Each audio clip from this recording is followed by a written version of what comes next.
we never know when we're helping people, and that's why just being you and being the person that you want to be all the time, you just never know how you might be helping someone and when you're helping someone, just by being true to yourself.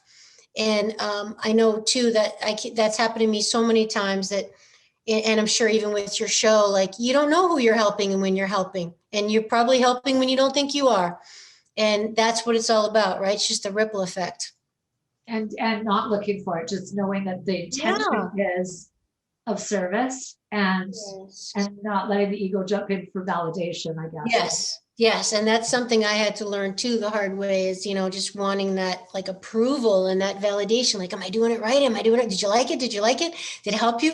And it's like, well, I guess that's the blessing of getting older, and that you realize that, well, I had a hard time too, because I think in the health industry, they tell you to be of service, but you can't be of service if you're not serving yourself. And I had a hard time with the selfish service thing, back and forth. Selfish service. Am I being service? Selfish? Am I, but they're not mutually exclusive. But most importantly, I think particularly women have to remember, like, it is not selfish to make yourself happy and to take care of yourself. It's actually selfish if you don't, because you can't be your best self. And you'll end up subconsciously resenting people around you if you don't. So that's a whole nother issue. That's probably a whole separate podcast. Very big, important issue though. Huge. Because it's everything right there. It's everything. Us women, especially, I deal with this all the time. And so it's very important what you're saying.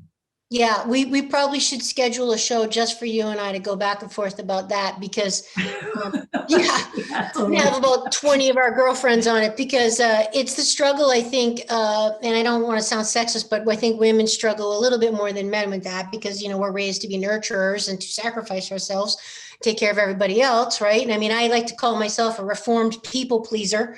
I mean, it's gotten me into so much trouble just overriding what I wanted to do because I'm trying to make people happy. I mean, it drove me right into a midlife crisis and a health crisis. So we learned the hard way. I came out the other end, and now I'm still trying to find the balance between enough self-care and self-love and saying no and finding my voice and all that stuff. And my show has helped me do that. And, just making progress as I go, and just trying to be loving for others and of service to others, but also myself, because I really didn't even realize how much I was omitting myself from that equation. I was not loving myself. I mean, how sad that is, it sounds crazy to say, but I really just wasn't. And the why behind what you're doing. Are you helping others because you want them to like you, or you want to feel good because you're being of service? Or are you helping others because you just are just bursting to give that love? The why is essential, and that tells you a lot about the motivation behind it.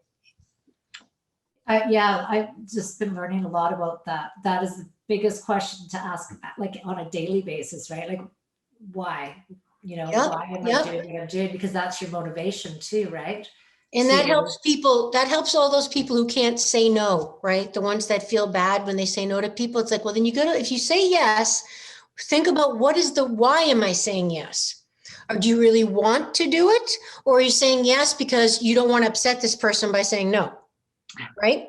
There's the why. That's the big difference. And then you're fooling yourself if you think it's not going to come back to bite you eventually.